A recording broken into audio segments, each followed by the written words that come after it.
그는 하나님의 아들이셨음에도 불구하고 실패자처럼 사셨어요. 그런데 그 모습이 하나님 아버지의 눈에도 실패자였을까요? 아닙니다. 그래서 훗날 때가 되었을 때 어떻게 하십니까? 그를 부활시키사 지극히 높여 모든 이름 위에 뛰어난 이름을 주셔서 모든 무릎을 예수의 이름에 꿇게 하시고 모든 입으로 예수를 그리스도 주라 시인하게 하십니다.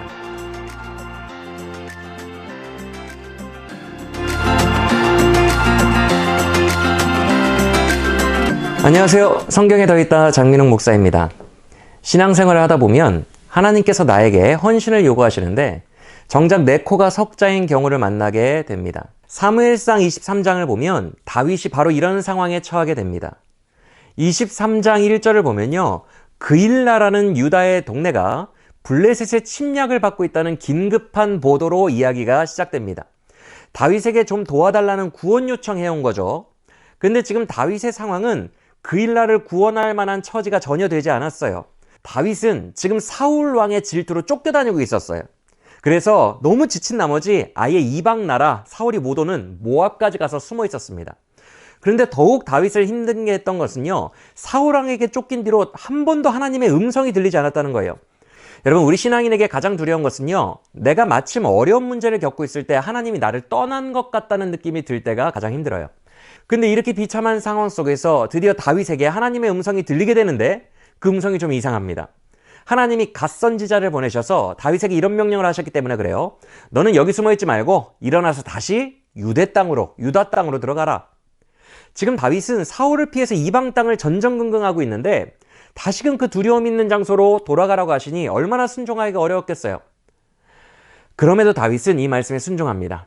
잘은 모르겠지만 그래도 나를 유다 땅으로 보내신 주의 뜻이 있을 거야, 이렇게 생각하면서 말이죠.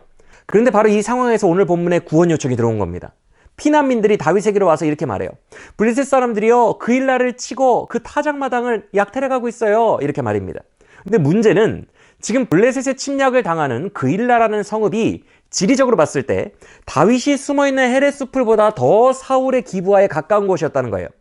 만약에 다윗이 그일라로 가서 전쟁이라도 벌이면요, 그 바로 옆에 있는 기브아의 안테나에 걸릴 수 있는 상황이 되는 것이죠. 이건 단순히 내 코가 석자인 것을 넘어서서 그 도와주었다가는 내 생명도 위태로워지는 것입니다. 여러분, 우리는 보통 이럴 때 어떤 결정을 내려요? 그일라의 백성들은 안타깝지만 이건 너무 오지랖처럼 느껴진다. 그래서 그 구원 요청을 당연히 무시할 겁니다. 그리고 이렇게 스스로 합리화하죠. 우리는 보통 이 문제는 왕의 문제야. 사울 왕이 도와줘야지. 백성들은 내가 도와줄 일이 아니야. 백성을 지키는 건 왕의 직무잖아. 이렇게 합리화를 하고 나는 그냥 여기서 은신하고 있을 거야, 이렇게 생각할 거예요. 그러나 이런 상황에서 다윗은 놀랍게도 단번에 거절해버리지를 않습니다. 일단 하나님께 묻는 시간을 가져요. 하나님이 다윗의 질문에 뭐라고 응답하세요? 가서 치라. 그리고 그일라를 구원하라. 이렇게 말씀하십니다. 이럴 때 우리는 푸념하죠. 아, 이럴 때는 왜 이렇게 응답이 빨라? 음성 그렇게 안 들리다가 왜 이럴 때는 음성이 이렇게 빨리 들려? 이렇게 푸념할 때도 있죠. 근데 하나님은 우리에게도 이런 요구를 하실 때가 많아요. 적지 않아요. 단순히 내 코가 석자인 것을 넘어서 지금 그를 구원하면 내 삶의 어떤 부분을 희생해야 되잖아요. 그리고 사울왕같이 충분히 도와줄 힘도 있고 그럴 명분도 있는 사람을 쓰셔야지 굳이 힘든 나보고 그를 구원하라고 말씀하실 때가 있다는 것입니다. 우리는 이럴 때 순종할 믿음이 있습니까? 보통은 순종하기 어려워합니다. 그런데 다윗에게는요, 이런 믿음이 있었어요. 하나님을 경외하고 하나님께 순종하는 자는 반드시 하나님이 지키신다, 이 믿음 말입니다. 그래서 다윗은 4절에서 다시 한번 주님께 물어봐요. 그리고 주님의 뜻이 분명함을 확인하고 그일라로 진격합니다. 주저함 없이 달려가요. 그 결과가 어떻게 되었을까요?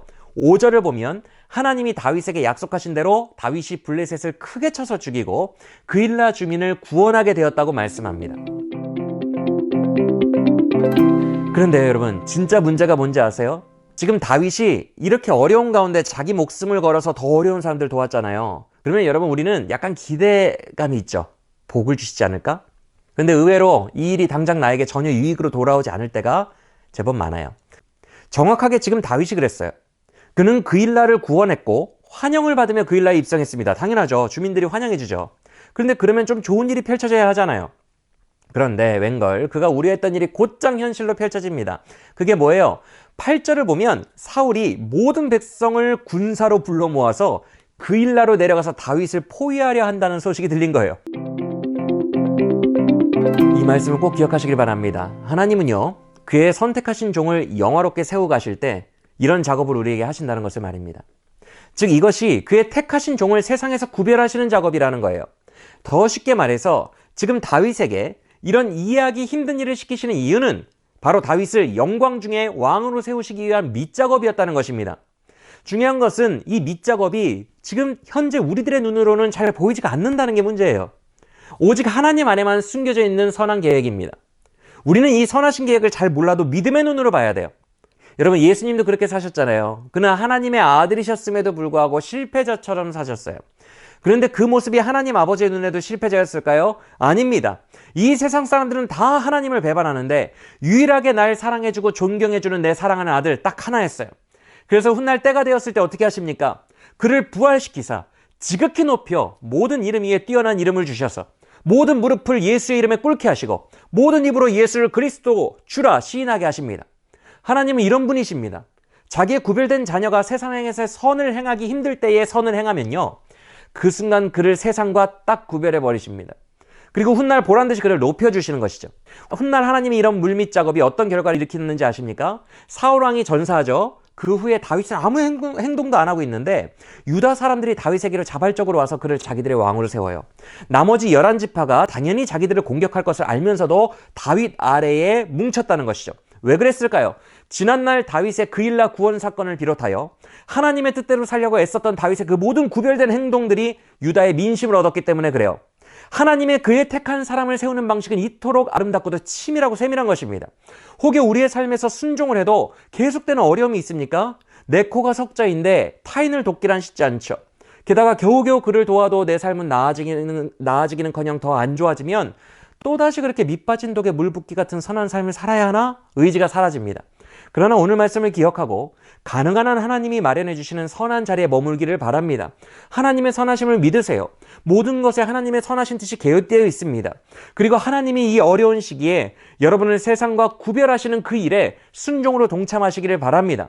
그러다 보면 때가 되었을 때 여러분을 하나님의 방법대로 영화롭게 하실 줄로 믿습니다. 지금까지 성경에 더했다 장민웅 목사였습니다.